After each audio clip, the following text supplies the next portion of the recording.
For this example, we need to graph this equation, which looks a lot different than what we normally are working on. This is called a piecewise defined function. Basically, we have f of x equals or y equals in front, and then we have three different pieces. Usually we would graph these three as three separate graphs in three separate problems, but they want us to take these three graphs and put them together into just one graph in just specific areas of our graph. So first of all, we have f of x equals, and then there's this big bracket. That is literally the same thing as having like a y equals in front of each one of these, or an f of x equals. So you can think of this like y equals absolute value of x plus 2 for the first part, y equals x minus 2 for that second part, and then y equals. So it is literally three equations that we're going to need to go through and do. And there's two different ways that you can go through and do this. In this approach, what we're going to do is we are going to just use some XY tables to go through and come up with the values. So to start with, we have y is equal to the absolute value of x plus 2, but we only want to include values on our XY table that are smaller than 0. So I'm going to make an XY table,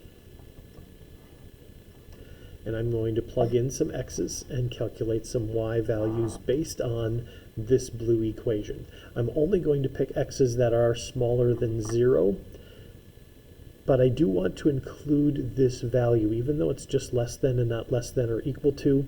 So I'm going to pick the value that is here in this inequality as one of my values, and then I'm going to take a look at the inequality and only include numbers that are in that inequality. So for this equation, we only want to choose values of x that are 0 or smaller, and we'll talk about the less than versus less than or equal to once we take a look at the graph. So I'm going to pick some numbers that are smaller than 0, and I'm going to plug those in. When I plug these values in, I'm only going to be plugging them into the blue equation. Those are the values of x that are smaller than 0, so I don't plug them into any of the others, only into this equation. So if I plug 0 in here, I would have 0 plus 2, which is 2, and the absolute value is 2. If I plug in a negative 1 plus 2 is 1, and the absolute value of 1 is 1. If I plug in negative 2 into this blue equation, negative 2 plus 2 is 0, and the absolute value of 0 is still 0. If I plug in negative 3 plus 1 is negative 1, and then the absolute value would actually make that a positive 1. Plug in negative 4 plus 2 is negative 2, and then the absolute value would make that a positive 2. These are 5 points that are on this equation for the values of x that are less than 0. And from there, I can start my graph. So I'm going to take these 5 points, and I'm going to put them on a graph. The 5 points that I just came up with when I plugged into the first equation were 0, 2, negative 1, 1, negative 2, 0, negative 3, 1, and negative 4, 2. I could have plugged in other values that were also smaller than 0 to get more of the graph, but those are the 5 points I came up with, and I think I have a pretty good idea for what this should look like. Our equation that's here is an absolute value equation. I know that's going to be a V-shaped graph. I have plotted some points that have x values that are smaller than 0, and I have come up with my graph. I'm going to connect all of those blue dots up so that we have a graph that looks like this. Remember that our inequality was x is less than 0. So I could have also plugged into my table -5 and -6 and -7, and kept going with that forever and ever. So I want my x coordinates to keep getting smaller and smaller. I don't have to put more points in my table, but this side of the graph should go forever that direction because we are looking at values of x that are less than 0. And then from there, we need to talk about what happens when we get to 0. We don't want any values that are bigger than 0, and at 0 itself is a less than. So when we have our value of x that is less than 0, because it is not an equal to, we would like to have an open circle there. So the point 0, 2 should actually be an open circle because our inequality is just a less than. If this is less than or equal to at 0, then we'd want a closed circle, but because it's less than, that should be an open circle. So this blue equation right there, if I graph that, looks like this. Okay, let's focus on the green equation. I'm going to make an XY table based on this green equation, and I'm only going to be plugging in values from 0 to 2.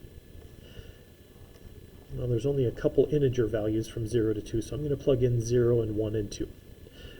If I plug in 0, 0 minus 2 is -2. If I plug in 1, 1 minus 2 is -1. And if I plug in 2, 2 minus 2 is 0. I could plug in some other values, but they would have to be fractions or decimals. I only want to include values between 0 and 2. So I'm going to take these 3 points and I'm going to put them on the graph. The first one was 0, -2, and then 1, -1, and then 2, 0. I only want to include values in between x coordinates of 0 and 2, so I'm going to connect those 3 points up with a line. And then at the end points, when we have an x coordinate of 0 and an x coordinate of 2, those are my endpoints. I have less than or equal to this time, so at 0, at this point, we should have a closed circle, and when x is 2, at this point, it should also be a closed circle. So this graph is now complete, closed circle and closed circle connected in between. That does make sense in terms of the shape of the graph because y equals x minus 2 is in y equals mx plus b form. It's an equation of a line. So what I should have for the graph for that green equation is a straight line graph, which is what we have. The red equation, that is a square root graph. I'm going to make an XY table, and I'm going to pick values that are only bigger than 2. But I do want to know what is happening at 2, even though it's greater than. So I'm going to plug in 2, and then I'm going to plug in some values that are bigger than 2, and see what we get. I don't know how many I'll need. I'll just plug some in and see what we get. So taking numbers for x that are bigger than 2, but I am going to include 2 for the moment, and plug those in and see what we get. If I plug 2 in here, 2 minus 2 is 0, and the square root of 0 is 0.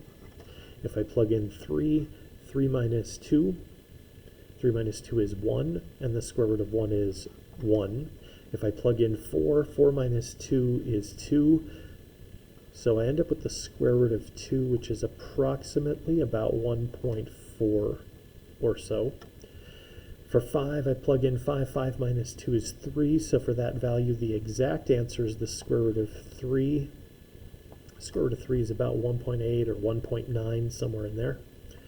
And then if I plug in 6, 6 minus 2 is 4, and the square root of 4 is 2. So I have 5 values here that I can now put on my graph. The first one was the point 2, 0, and that happens to be here, where that green dot also is. And then 3, 1, and then 4 about 1.4, 5 about 1.8, and 6 at about 2. I know what a square root graph looks like. It looks